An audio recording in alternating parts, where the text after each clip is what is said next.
Assalamualaikum warahmatullahi wabarakatuh. Al-Fatihah.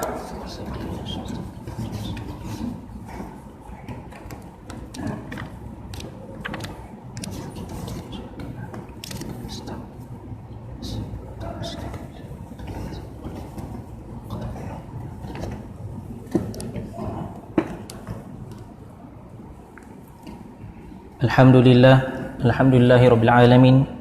Alhamdulillahilladzi an'ama 'alaina wa akramana bi ni'matil imani wal islam wa faddalana 'ala katsirin minal umam wa hadana ila tariqis salam wa hadana li hadza wa ma kunna linahtadiya laula an hadanallah. Afdhalus salah wa atammu taslimu 'ala sayyidina wa habibina wa qudwatina wa uswatina Muhammad wa 'ala alihi wa ashabihi wa man sara 'ala darbihi wastana bi sunnatihi min jilil ajwad, amma ba'd. Yang saya hormati Tuan Haji Pengerusi Masjid, Ahli Jadual Kasar Masjid, seterusnya muslimin, muslimat, para ustaz, para ustazah, tuan guru, muslimin, muslimat yang dirahmati Allah sekalian. Jadi pada hari ini kita akan memulakan pengajian kita dalam pengajian berkenaan fiqh menggunakan kitab Safinatun Najah karangan Syekh Salim bin Sumair Al-Hadrami Asy-Syafi'i. Jadi seperti mana yang kita maklum, di dalam agama kita ada 3 sendi utama yang perlu kita penuhi setiap satu sendi tersebut. Sebagai contoh yang ada depan mata kita sendiri, tripod ni lah, kan ada 3 kakinya. Salah satu kaki tak berfungsi dengan baik, maka akan jatuhlah apa yang dia pegang. Apa yang dia pegang? Telefon ni lah. Jadi 3 sendi tersebut dalam agama kita ialah yang pertama, akidah kita. Bagaimana kita percaya dengan Allah Subhanahu Wa Taala, bagaimana kita percaya dengan malaikatnya, bagaimana kita percaya dengan Rasulullah sallallahu alaihi wasallam dan para anbiya sebelumnya, dan bagaimana kita percaya dengan kitab-kitab yang diturunkan oleh agama Islam itu sendiri. Yang kedua ialah fiqh ataupun syariat. Bagaimana kita nak memahami syariat yang diturunkan oleh Allah Azza wa Jal melalui Nabi Muhammad sallallahu alaihi wasallam. Sebab apa saya sebut melalui Nabi Muhammad sallallahu alaihi wasallam? Kerana fiqh ini sama sekali kita tidak akan faham melainkan adanya tunjuk ajar daripada Nabi Muhammad sallallahu alaihi wasallam. Akidah, majoriti apa yang kita belajar dalam akidah kita boleh fahami melalui Al-Quran dan juga melalui Al-Quran. Akan tetapi fiqh kita perlu memahaminya melalui hadis dan juga panduan yang ditunjukkan oleh Rasulullah sallallahu alaihi wasallam. Sebagai contoh, bab solat. Dalam bab solat di dalam Al-Quran disebut berkenaan 5 waktu solat kita, dan disertakan dalam Al-Quran juga subuh itu masuknya waktu bila, zuhur itu masuknya waktu bila, habis waktu bila, asar bila, maghrib bila, isyak bila. Tapi apa yang Rasulullah SAW buat ialah menerangkan lebih terperinci lagi. Ada hari Nabi solat di awal waktu zuhur, ada hari Nabi Muhammad SAW solat di akhir waktu zuhur, memberi penerangan terhadap apa yang kita laksanakan sehari-hari, khususnya bab solat. Contoh yang lain di dalam Al-Quran tidak dihurai panjang berkenaan bagaimana cara kita rukuk, bagaimana cara kita sujud, bagaimana kita angkat takbiratul ihram, apa yang perlu dibaca. Semuanya itu ditunjukkan oleh Nabi kita, Nabi yang kita sayangi, Nabi Muhammad sallallahu alaihi wasallam. Sebab itu disebut dalam hadis, sallu kama ra'aitumuni usalli. Solatlah kamu sebagaimana kamu tengok aku salat. Siapa aku? Iaitu Nabi Muhammad sallallahu alaihi wasallam salat. Nabi Muhammad sallallahu alaihi wasallam salat diikuti oleh para sahabat ridwanullah alaihim, diikuti oleh para tabi'in. Kemudian para tabi'in ini diikuti oleh para tabi'in. Begitulah seterusnya hinggalah kita ke kurun 15 Hijrah. Kita 1441 Hijrah, 42 Hijrah. Sehinggalah kita ke kurun 15. Benda itu sampai secara mutawatir kepada kita melalui Nabi Muhammad SAW. Jadi pada hari ini kita akan mula pengajian kita dalam fiqh menggunakan kitab Safinatun Najah karangan Syekh Salim bin Sumair Al-Hadrami Asy-Syafi'i. Kitab ini ditulis oleh Syekh Al-Hadrami Asy-Syafi'i pada tahun beliau Syekh Salim ini meninggal pada tahun 1200 Hijrah, bermakna 200 tahun yang lepas. Kitab ini ditulis 200 tahun yang lepas. Bagi kita macam, oh lama dah lah kitab ni. Tapi kalau dalam pengajian agama kita, sebenarnya ada kitab yang lebih lama daripada itu. Sebagai contoh mazhab kita, mazhab Asy-Syafi'i. Mazhab Syafi'i, antara kitab pertama yang ditulis dalam bidang usul fiqh ialah kitab Ar-Risalah karangan Al-Imam Muhammad bin Idris Asy-Syafi'i, Imam Syafi'i, imam kita. Itu kitab pertama dalam bidang usul fiqh. Maksudnya sebelum tu zaman Nabi ada ke tak ada ke usul fiqh? Ada, tapi tidak ditulis. Jadi Al-Imam Asy-Syafi'i menulis pada hidupnya, menulis kitab Ar-Risalah berkenaan dengan ilmu usul fiqh bila Imam Asy-Syafi'i ini hidup dan meninggal. Dalam kehidupan kita, kadang-kadang kita kena tahu bila tarikh orang meninggal, bila tarikh orang hidup, orang yang kita sayang. Kan Nabi kita, Nabi Muhammad SAW. Jadi Al-Imam Asy-Syafi'i rahimahullah dilahirkan pada tahun 150 Hijrah. Lahir pada tahun 150 Hijrah dan wafat pada tahun 204 Hijrah. Bagi kita orang Melayu, kita ada pengklasifikasian terhadap istilah-istilah yang kita guna. Sebab saya nak sebut berkenaan dengan wafat tadi. Yang kita guna sebagai contoh, meninggal untuk orang Islam, mati untuk selain daripada Islam ataupun binatang. Wafat kita gunakan untuk Nabi Muhammad SAW. Tapi dalam kalangan Arab, bangsa Arab, wafat ni digunakan untuk semua. Abi Tufya, maksudnya ayah aku dah mati. Digunakan untuk semua. Jadi bila kita sebut imam-imam kita wafat pada tahun sekian, wafat pada tahun sekian, bukan bermakna martabatnya lebih tinggi daripada Nabi Muhammad SAW, bukan. Tapi itu yang menjadi kebiasaan bagi kitab-kitab ditulis wafat pada tahun sekian, wafat pada tahun sekian. Jadi ironinya dalam apa yang saya sebut ni bukanlah menjadi kepentingan kita untuk kita faham. Maksud saya di sini bukanlah perlu kita hafal. Yang penting bagi kita dalam kitab ni ialah bab bersuci, bab solat, bab puasa, bab zakat sedikit. Yang penting bagi kita. Tapi saya sebut perkara-perkara yang sebelum kita nak sampai perkara tersebut supaya kita lebih nampak di manakah kedudukan fiqh itu, di manakah kedudukan Al-Imam Asy-Syafi'i dalam mazhab Syafi'i sendiri. Sebab kita ini penganut mazhab Syafi'i, jadi kita kena tahu serba sedikit. Jadi ironinya Al-Imam Asy-Syafi'i rahimahullah lahir pada tahun 150 Hijrah. Jadi kita dalam agama Islam ni dia ada 4 madrasah fiqh.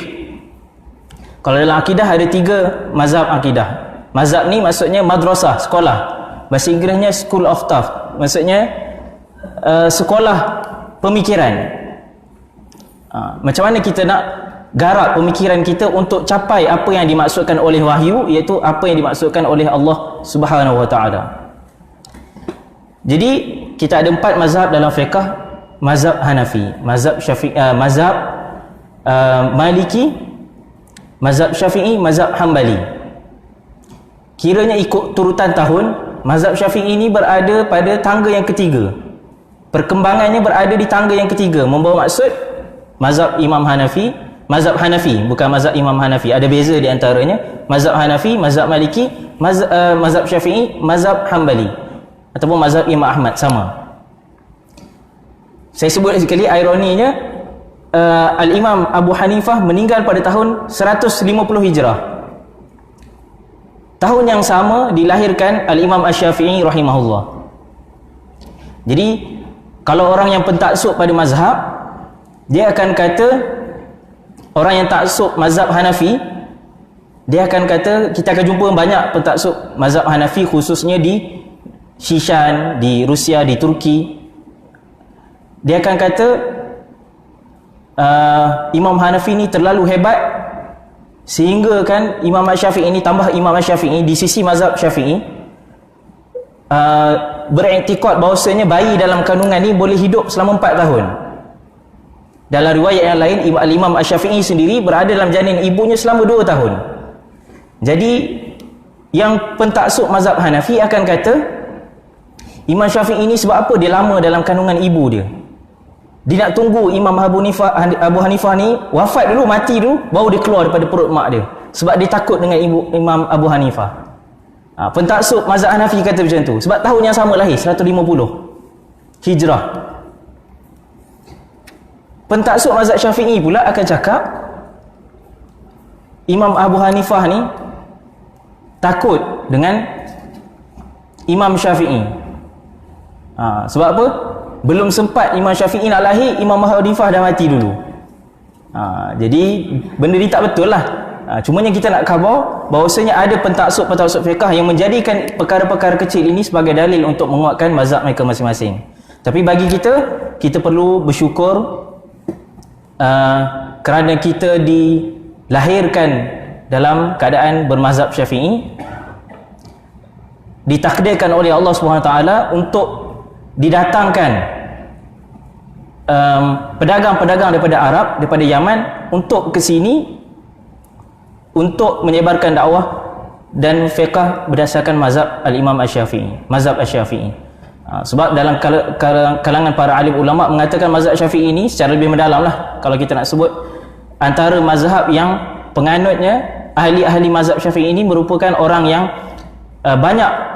sangat cerdik kerana seimbang antara dua perkara, iaitu menggunakan dalil-dalil daripada Al-Quran dan hadis dan menyelaraskan dengan penggunaan akal.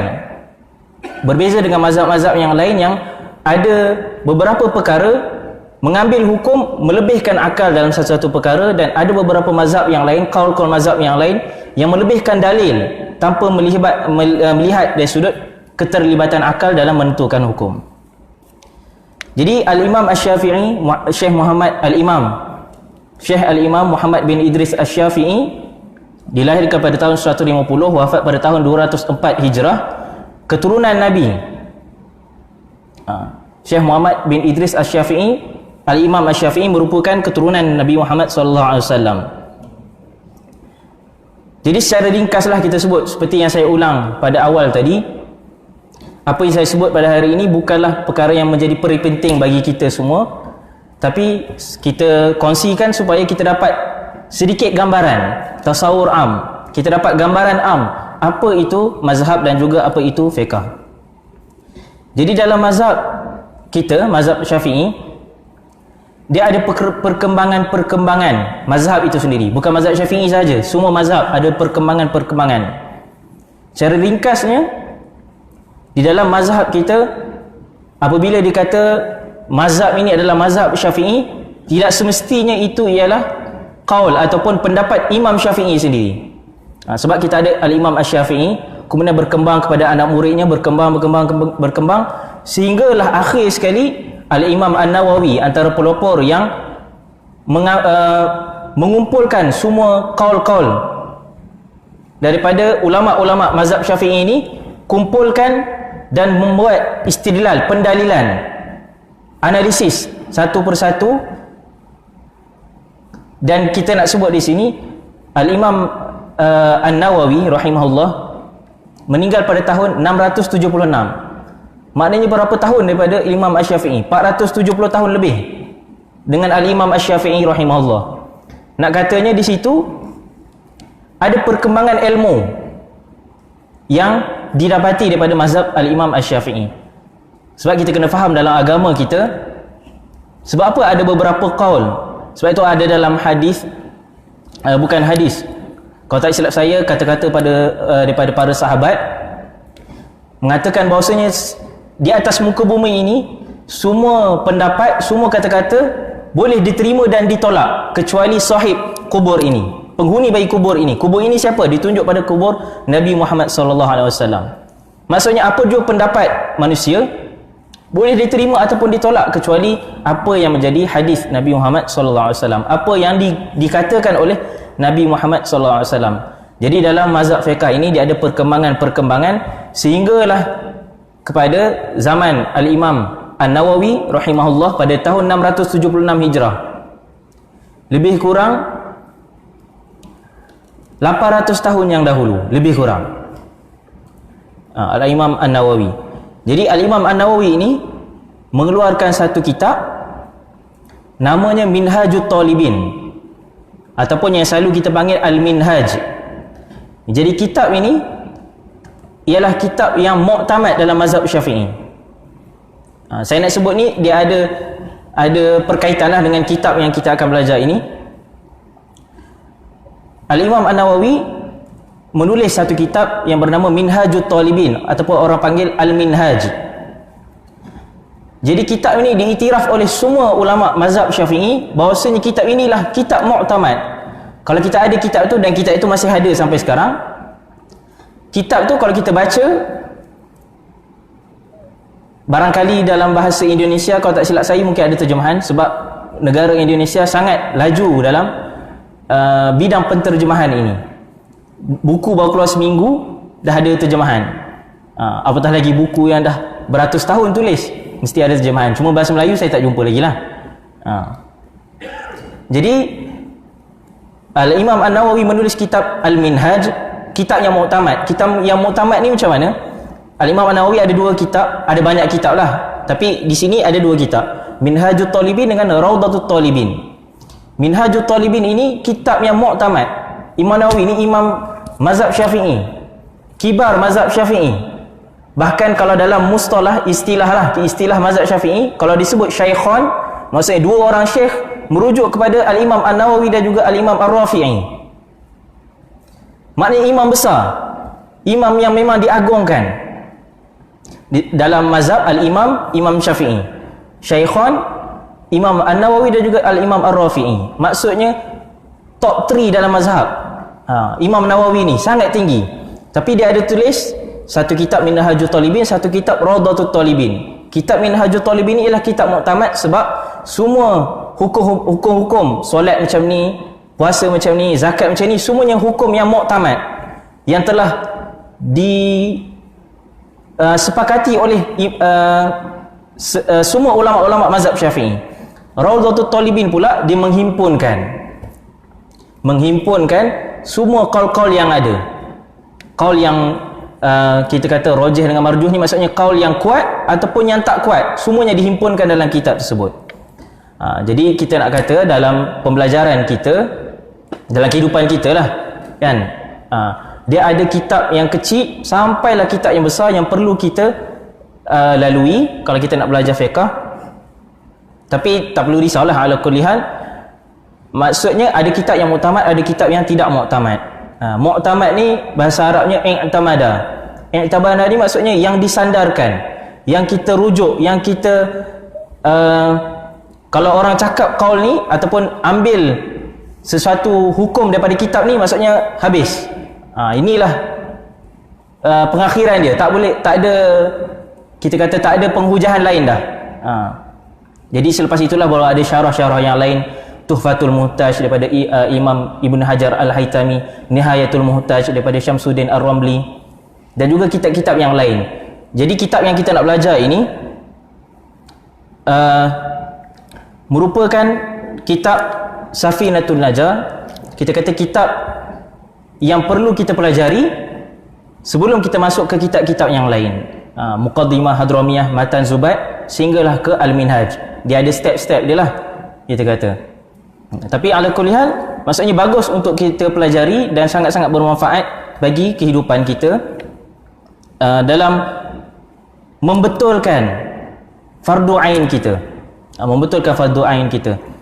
Dan mungkin akan datang, wallahu alam lah bila, maksudnya akan datang kita akan lebih perjelaskan lagi untuk kita memahami fiqh ni dengan sebenar-benar pemahaman, insya-Allah. Okey, baik. Yang seterusnya,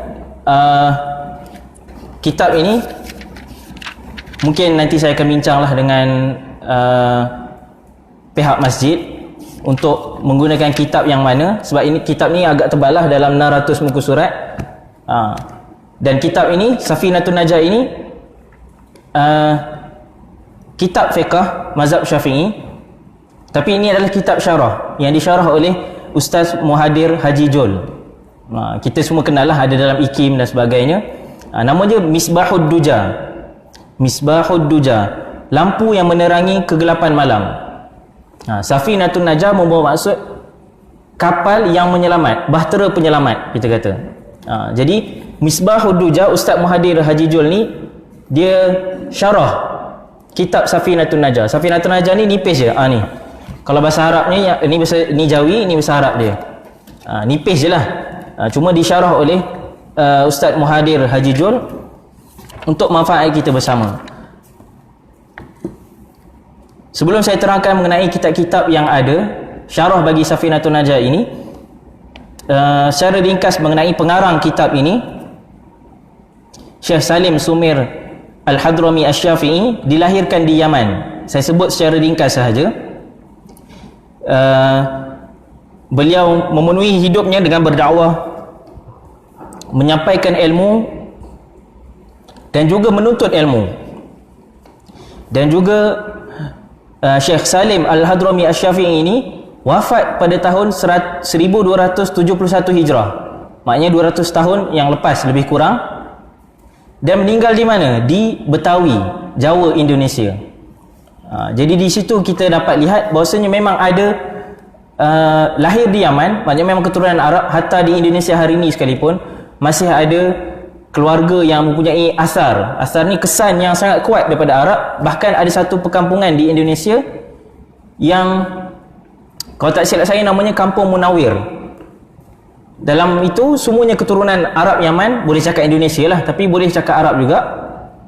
Dan yang perempuan tak boleh kahwin luar daripada kampung tersebut, mesti kahwin dengan orang dalam kampung juga. Laki boleh, tapi tidak digalakkan.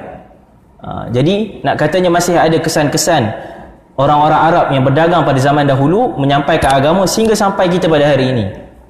Kalau tak adanya kita Islam pada hari ini, dengan asbab lah, memanglah yang menentukan, yang menakdirkan Allah SWT yang memberi hidayah pada kita untuk menerima Islam. Tapi asbab musababnya ialah datangnya pedagang-pedagang dan pendakwah daripada tanah Arab ke Asia Tenggara ini. Jadi kitab Safinatun Najah ini kitab fiqh, tapi lazimnya kitab-kitab yang ada dia akan ambil dalam 2-3 muka surat hingga 10 muka surat yang pertama untuk memberi pujian pada Allah Subhanahu Wa Taala, memberi keagungan pada Allah Azza wa Jalla, menerangkan sedikit berkenaan dengan akidah, kemudian barulah masuk ke dalam fiqh. Begitulah juga kitab Safinatun Najah ini, menerangkan bab akidah serba sedikit, kemudian baru masuk bab bersuci, solat, puasa dan zakat. Jadi yang saya sebut tadi mungkin antara kitab yang kita bincangkan dengan pihak masjid untuk kita ngaji berkitab lah, kita kata. Tak adalah saya hanya cakap, tapi agak susah lah kalau kita nak faham tanpa ada kitab di depan mata kita sendiri. Jadi kitab Safinatun Najah ini, macam yang saya sebut tadi, kalau dalam mazhab Syafi'i, kitab paling akhir sekali yang perlu kita belajar ialah kitab Al-Minhaj. Kitab Al-Minhaj ni kitab yang besar lah. Maksudnya kitabnya tak besar, maksudnya tebal ni je mungkin, tapi syarahnya mungkin berjilid-jilid, panjang. Yang disyarah, syarah Mu'tamad juga, yang saya sebut tadi, Mughni Muhtaj oleh Syarbini, Tuhfatul Muhtaj oleh Imam Ibn Hajar Al-Haytami. Jadi apa yang kita belajar ini, kitab Safinatun Najah ini adalah daripada jalan orang-orang Yaman. Jalan orang-orang Yaman, maksudnya Safinatun Najah, kemudian Muqaddimah Hadramiyah, kemudian Matan Zubat, kemudian Al-Minhaj. Berbeza dengan orang jalan-jalan Mesir. Dia ada kitab-kitab dia yang sampai ke Al-Minhaj juga, cuma kitab-kitab kecilnya ditulis oleh ulama-ulama Mesir juga. Sama sahaja, dua-dua muktamad, cumanya apa yang dipelajari daripada kitab yang namanya lain lah, tapi isinya kebanyakannya sama, insya-Allah. Kemudian kitab Safinatun Najah ini dia ada syarah yang saya sebut sebelum tadi, antaranya Kashifatus Saja oleh Imam Nawawi Al-Jawi. Bukan Imam Nawawi yang saya sebut tadi 676, bukan. Imam Nawawi Jawi, orang Indonesia, yang wafat, meninggal pada 100 tahun yang dahulu, 1314 Hijrah meninggal.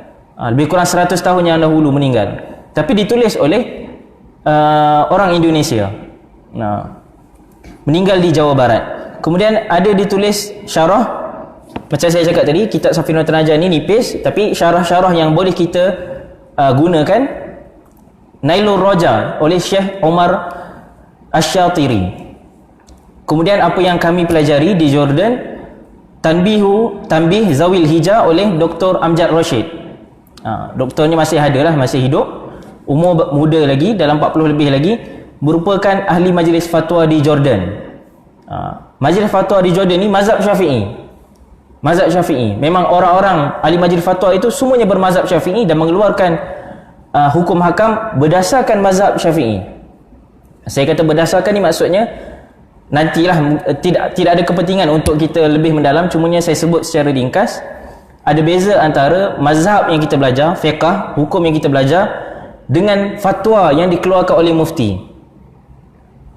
Kalau ikut mazhab Syafi'i, kita akui, bahkan saya sendiri, kita akui dan kita berbangga dengan mazhab kita, mazhab Al-Imam Asy-Syafi'i, mazhab Asy-Syafi'i rahimahullah. Akan tetapi fatwa berbeza dengan hukum hakam. Sebab apa berbeza? Fiqh ni dia berdasarkan kaedah ataupun bagaimana imam-imam dalam mazhab tersebut mengeluarkan hukum hakam daripada dalil yang ada. Mengeluarkan hukum hakam daripada dalil yang ada. Sebab itu kita tengok kadang-kadang ada sesetengah masjid, bukan setengah, banyaklah masjid India di negara kita, di negeri kita, yang solat asarnya sedikit lambat. Kalau kita perasan, pukul 5.30 azan asar. Itu kita kata, azan apa pula ni? Tadi dah habis solat asar dah, mak surah pun dah habis baca, tapi baru nak azan masjid ni. Sebab pendalilan, bukan semualah, tapi kebanyakan masjid-masjid India di negara kita, hatta di negara Arab sekalipun, menggunakan mazhab Hanafi. Jadi pendalilan mazhab Hanafi dalam menentukan masuk waktu asar lain dengan mazhab Syafi'i. Saya bukan nak timbulkan pening dalam kalangan kita, tak perlu ingat pun tak apa yang saya cakap berkenaan dengan mazhab-mazhab banyak ni, tak perlu ingat pun tak apa. Cumanya nak bagi tahu di sini ada perbezaan yang perlu kita lihat dan wujud perbezaan itu. Tapi bila kita berbeza ni, janganlah kita kata saya ni semua mazhab saya masuk. Bukan. Kita belajar mazhab Syafi'i. Tapi kita kena akui ada mazhab-mazhab yang lain yang mengeluarkan hukum hakam yang juga kuat pendalilan mereka. Mazhab Syafi'i kuat juga, mereka keluarkan hukum. Mazhab Hanafi pun kuat juga. Jadi sebab itu, last sekali macam mana pun kita balik pada hadis Nabi Muhammad SAW berkenaan dengan ijtihad. Ijtihad ni ialah bagaimana kesungguhan ulama itu untuk mengeluarkan hukum. Nabi Muhammad SAW bersabda, sekiranya ijtihad yang dilaksanakan oleh seorang itu betul, dia dapat 2 pahala. Sekiranya salah, dapat 1 pahala. Kenapa salah pun dapat pahala juga? Berbeza dengan salah-salah yang lain. Salah kita tinggal solat, tak dia dapat pahala, dapat dosa. Salah kita tinggal puasa dengan sengaja, tak dia dapat pahala, sikit ke banyak tak dapat, berdosa kalau dengan sengaja lah. Sebab apa? Sebab nak keluarkan hukum hakam ini pun sudah sangat berat. Sangat berat. Mesti memahami ilmu bahasa Arab dengan sedalam-dalamnya, mesti memahami ilmu akidah, ilmu Al-Quran, tafsir, hadis dan sebagainya. Jadi nak sampai keluarkan hukum tu ada banyak proses, berpuluh tahun proses yang dimakan sebelum nak keluarkan satu hukum. Jadi itu yang kita nak sebut. Bezanya hukum fiqh tadi, kita balik pada yang tadi, bezanya hukum fiqh dengan fatwa. Sebab apa fatwa berbeza dengan hukum? Kerana fatwa ini ada kaedah dalam fiqh disebut tasarruful imam ala ra'iyah manutun bil maslahah. Apa yang dikeluarkan, keputusan, undang-undang, gagasan, polisi yang dikeluarkan oleh kerajaan oleh imam, tasarruful imam. Bagaimana imam ni di sini maksudnya ketua negara lah, kan? Bukan imam solat sahaja, ketua negara. Kalau dulu pun dipanggil khalifah ataupun qadhi, sebab dia akan keluarkan enactment, akan keluarkan undang-undang. Dialah yang memegang perlembagaan negara. Tasarruful imam, apa yang dikeluarkan oleh imam, yang dihakimi oleh imam, yang diperundangkan oleh imam, oleh ketua negara, ala ra'iyah, ke atas rakyat ini, manutun bil maslahah, beredar, berpaksikan kepentingan bagi rakyat itu sendiri. Maksudnya apa yang keputusan yang diambil oleh ketua negara, mufti-mufti kita, semuanya ditimbang tara maslahah dan mafsadah, ditimbang tara baik dan buruk sebelum keluarkan satu hukum. Jadi sebab itu ada beberapa tempat mazhab Asy-Syafi'i tidak sesuai dalam beberapa tempat. Kalau kita akan berpegang pada mazhab Syafi'i, kena bayar menggunakan makanan gizi kita. Nak bayar zakat, kalau ikut mazhab Syafi'i, kena bayar guna makanan gizi. Maksudnya makanan keutamaan kita. Apa yang kita makan? Nasi, beras. Kita makan jagung tak? Tak makan. Tapi ada negara makan jagung, ada negara makan roti, gandum sebagai makanan utama bagi negara tersebut. Jadi mufti-mufti di negara kita mengeluarkan hukum zakat ini dibayar menggunakan duit berdasarkan mazhab Imam Abu Hanifah. Kalau kita mazhab Syafi'i, kita akan kata, apa pula nak ikut mazhab lain? Mazhab kita kan ada, kan? Mazhab Syafi'i. Kenapa nak ikut mazhab Imam Abu Hanifah? Mazhab Hanafi, kenapa nak ikut? Jadi berbalik pada tadi, apa yang dikeluarkan oleh mufti, ketua negara kita, semuanya berpaksikan kepada kepentingan rakyat tu balik. Semuanya berorbitkan kepentingan rakyat tu balik. Sebab kalaulah kita bayar guna beras, contoh kita kata zakat fitrah nak dekat, dah bulan puasa, nak hari raya, jadi zakat tu mesti dibayar dengan beras, dikumpulkan di perkarangan Masjid Bandar Universiti. Jadi berapa banyak beras yang kita nak kumpul? Boleh jadi benda tu jadi israf, jadi berlebihan. Berlebihan ni maksudnya beras tu akan rosak sebab kita tak sempat nak agihkan. Boleh jadi tak semua orang yang berhajat kepada beras seperti mana berhajat kepada wang. Jadi itu panjang lebar lah, boleh tanya pada mufti-mufti kita. Sebab apa? Benda ni pun dah lama lah, bukannya sehari dua ni naik timbul isu zakat bayar pakai wang ni. Dan kita pun dah anggap benda tu biasa bagi kita, bayar zakat menggunakan wang. Jadi itu yang kita nak sebut tadi. Saya sebut berkenaan dengan guru yang mengajar kitab Safinatun Najah di Jordan tadi, merupakan ahli majlis fatwa di Jordan, bermazhab Syafi'i. Tapi fatwa yang mereka keluarkan di Jordan itu sendiri tidak semuanya berdasarkan mazhab Syafi'i, sebab berlandas kepada kepentingan manusia. Tapi jangan kita ingat bila kepentingan manusia ni, kalau kita suka yang ni lah kita ikut. Bukan. Tapi ianya ada mahdud, ada sempadan yang disempadankan oleh Allah SWT berdasarkan Al-Quran dan juga Al-Hadis.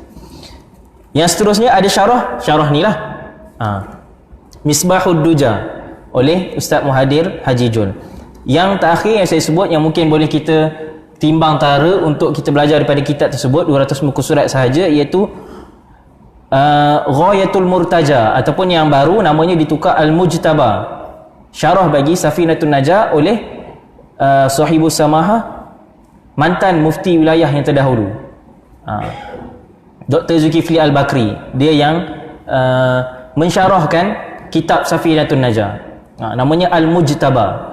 Kitab tu 200 muka surat sahaja. Mungkin kita boleh pertimbangkan, sebab kitab ini pun kalau kita nak gunakan untuk ramai orang, mungkin agak mahal, harganya RM45. Saya tak tahulah kalau beli banyak berapa harganya, tapi kita cuba usahakanlah cari kitab yang lebih berpatutan dengan kita. Cumanya tak jumpa lagi di mana-mana kedai di Perak sekalipun kitab yang ditulis oleh Sahibus Samahah Dr. Zulkifli Al-Bakri.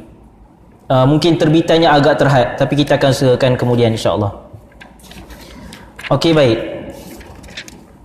Itu serba sedikit yang kita boleh kongsikan berkenaan dengan mazhab Syafi'i itu sendiri, supaya kita nampak secara lebih luas apa yang kita akan lalui di masa-masa akan datang, apa yang kita akan pelajari. Jadi bila kita dah ada luas, contoh luas macam ni, barulah kita akan pergi ke perkara yang lebih kecil tapi dalam. Dia luas tapi cetek, biar kita tahu sikit, tapi kita tahu satu perkara yang mendalam. Sebab tu orang kata kita kena tahu sedikit pada yang banyak, dan kita kena tahu banyak pada yang sedikit. Maksudnya apa? Setiap seorang daripada kita ni, dia ada pengkhususan dia ada kepakaran dia tersendiri, ada kemahiran dia sendiri. Kalau saya mungkinlah bidang saya Al-Quran sebagai contoh lah, bukan sebenarnya lah, bidang saya Al-Quran, pakar bidang Al-Quran sebagai contoh, lagi sekali sebut sebagai contoh. Tapi saya pandai tak bidang nak buat nasi lemak? Saya tak pandai. Dan orang nasi lemak tadi pandai tak nak buat nasi kerabu? Tak pandai pula. Jadi itulah yang Allah jadikan, seperti disebut oleh Ibn Rushd dalam kitabnya Al-Muqaddimah. Namanya sangat panjang, tapi dia ambil muqaddimah kitab, dinamakan Al-Muqaddimah. Dia kata, bukan Ibn Rushd, Ibn Khaldun disebut mengatakan bahawasanya manusia ni annas madaniyun bit taba'. Manusia ni madani secara tabi'inya, secara fitrahnya tabi'i. Tabi'i ni maksudnya macam mana? Dia berhajat kepada manusia-manusia yang lain. Buktinya macam mana? Sebagai contoh, kita lahir kita dah ada ego dah. Aku lahir ni, aku tak nak bergantung harap pada mana-mana manusia sekalipun. Maka kita boleh hidup ke? Tak boleh hidup.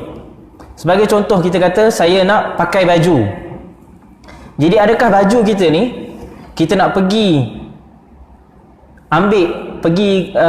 pokok kapas, kita ambil satu-satu kapas, kita buat jadi benang, kita jahit baju kita pula. Kalau macam tu lah kita nak baju, nescaya hidup kita ni hanya berkait dengan kita kait baju je sampai habis hayat kita. Tu baru nak pakai baju, belum lagi nak pakai baju nak pergi sekolah sebagai contoh, nak pergi kerja sebagai contoh. Secara ringkasnya maksudnya manusia ni berhajat antara satu sama lain. Kita nak makan ayam sebagai contoh. Nampak macam ringkas lah, kenapa ulama sebut, Ibn Khaldun sebut manusia ni berhajat antara satu sama lain. Nampak macam ringkas, tapi itu yang perlu kita faham. Kita nak makan ayam sebagai contoh. Adakah kita perlu cari baka ayam? Kita cakaplah hati kita, kita kata kita tak nak bergantung pada manusia, siapa-siapa manusia sekalipun.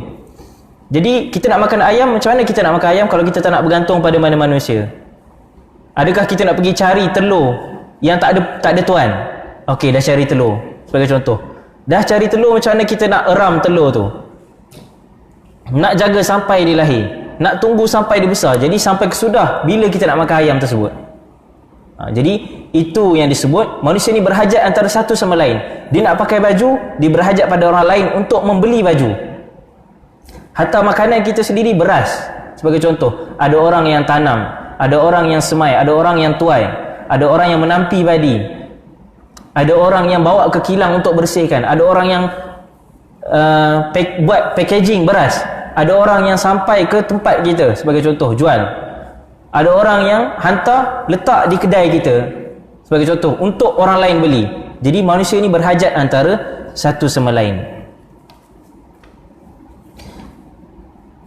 Jadi dalam kitab ini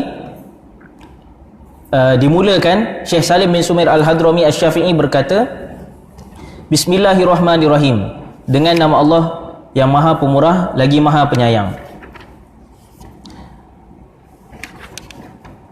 Kemudian disambung pula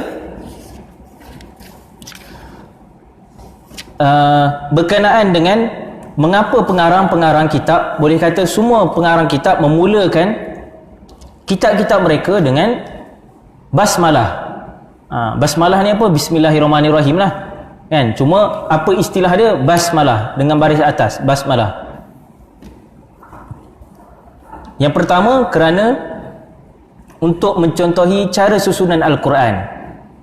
Al-Quran itu sendiri dimulakan dengan Bismillahirrahmanirrahim. Bahkan yang menjadi pegangan bagi majoriti umat Islam, Bismillahirrahmanirrahim itu sendiri merupakan salah satu daripada ayat Al-Quran. Maksudnya ayat dalam surah Al-Fatihah. Surah Fatihah ni disebut dalam Al-Quran yang lain sab'u masani, 7 ayat. Jadi ikut mana pun dia mesti 7. Tapi ada pendapat para alim ulama yang tidak memasukkan bismillah ni dalam surah Al-Fatihah. Dia jadi macam mana? Alhamdulillahirabbil alamin, Ar-Rahmanir Rahim, Maliki Yaumiddin, Iyyaka na'budu wa iyyaka nasta'in, Ihdinas siratal mustaqim, siratal ladzina an'amta 'alaihim, 1, ghairil maghdubi 'alaihim waladdallin, 1. Dia jadi 7 juga tanpa bismillah. Tapi kalau dalam kita mazhab Syafi'i, bahkan majoriti umat Islam iktibar Bismillahirrahmanirrahim ini salah satu daripada salah satu ayat daripada ayat surah Al-Fatihah, 7 ayat Al-Fatihah. Begitu juga dalam mazhab Syafi'i, dalam solat kita, solat jaha ni, solat subuh, maghrib dan juga isyak, ialah mesti baca bismillah secara jahar, secara kuat.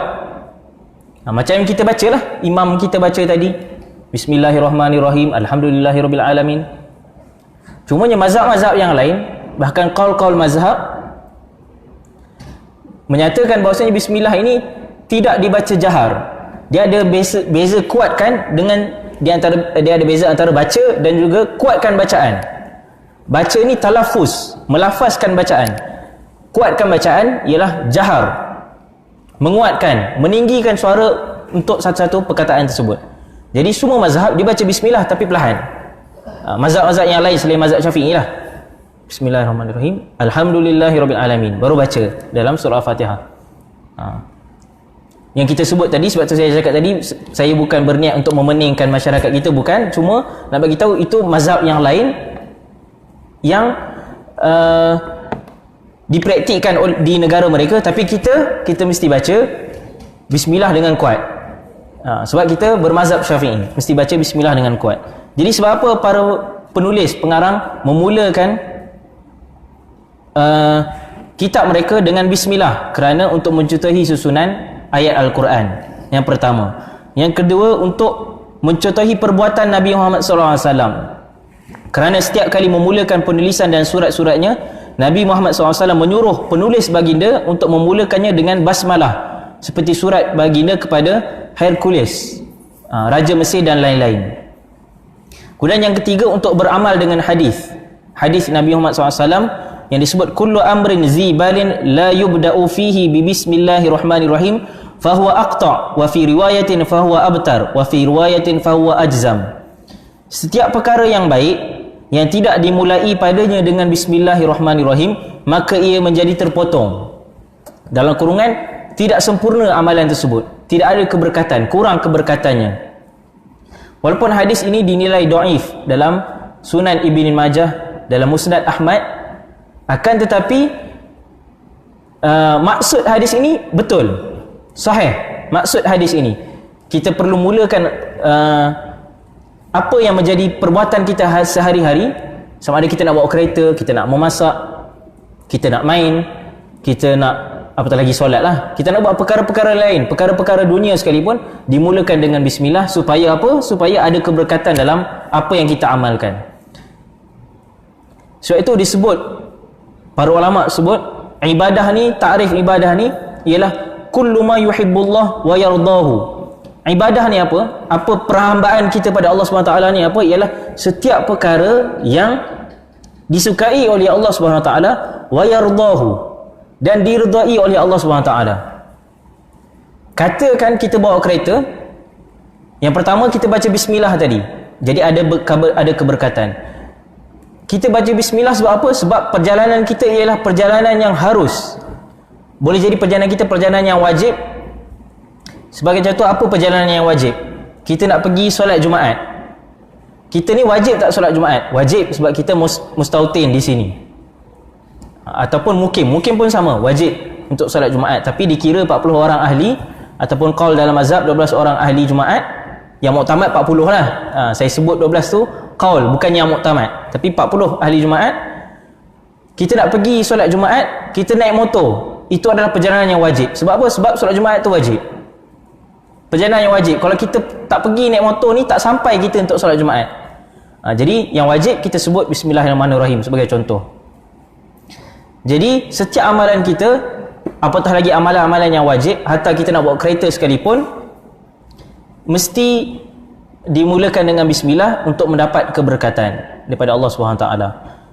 Kemudian begitulah juga bila kita baca bismillah, bermakna apa yang kita buat tu ialah perkara yang baik. Mungkin hari ini kita tak sempatlah untuk terangkan hukum hakam berkenaan dengan pembacaan basmalah.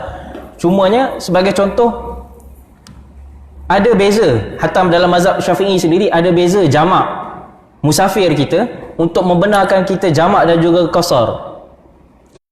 Jamak solat ni ada beberapa sebab tertentu. Dalam mazhab Syafi'i, sebab sakit, sebab kesulitan untuk menunaikan solat, boleh jamak. Jamak ni maksudnya bukan yang kita faham dua-dua tu, bukan. Empat-empat pun jamak. Jamak ni maksudnya kita menghimpunkan antara dua solat, zuhur dan juga asar. Boleh jadi solat zuhur tu dua-dua, boleh jadi solat zuhur asar tu empat-empat.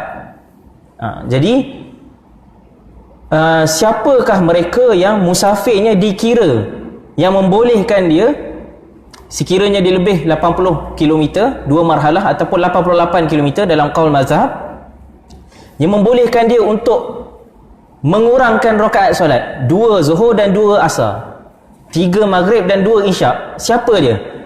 Mereka inilah orang yang safar mereka, perjalanan mereka adalah perjalanan yang harus ataupun perjalanan yang diredai oleh Allah SWT. Sebab tu saya cakap tadi, ibadah ni takrif dia setiap perkara yang disukai oleh Allah SWT dan diredai oleh Allah SWT. Jadi kalau perjalanan kita itu baik, contoh kita nak pergi convocation anak kita sebagai contoh. Sekarang tak boleh lah kan, semua online lah, sebab kita tengah PKP ni. Cumanya kita nak pergi konvo anak kita sebagai contoh, kita nak ziarah saudara kita yang meninggal sebagai contoh, ataupun perkara-perkara yang lain, hatta kita nak pergi melancong sekalipun, ianya perkara yang harus, dengan niat untuk, kalau kita pergi melancong sebagai contoh, untuk memotivasikan diri kita lagi, untuk kita terus memberi sedekah pada orang, untuk motivate diri kita untuk terus beramal pada Allah SWT, untuk motivate diri kita untuk jadi lebih baik, muslim yang lebih kuat dari sudut intelektualnya, emosinya dan sebagainya. Jadi kalaulah orang tu safar, pergi berjalan, pergi ke Kuala Lumpur sebab nak pergi konsert, tapi dia ni orang yang tak tinggal solat, dan dia tahu hukum hakam jamak qasar ni, tapi memang pergi Kuala Lumpur tu bukan sebab lain, bukan sebab nak ziarah mak, bukan sebab nak kerja, tapi sebab nak pergi konsert. Jadi dia tak boleh jamak, tak boleh qasar, tak boleh himpunkan, dan tak boleh nak dua-dua dalam solat dia, tak boleh nak ringkaskan solat dia dua-dua. Hatta jamak sekalipun ada ulama mengatakan tak boleh juga untuk himpunkan, maksudnya zuhur dengan asar tu solat dalam satu masa yang sama, tak boleh. Sebab safarnya itu tidak dibenarkan oleh syarak. Nak pergi konsert tak boleh.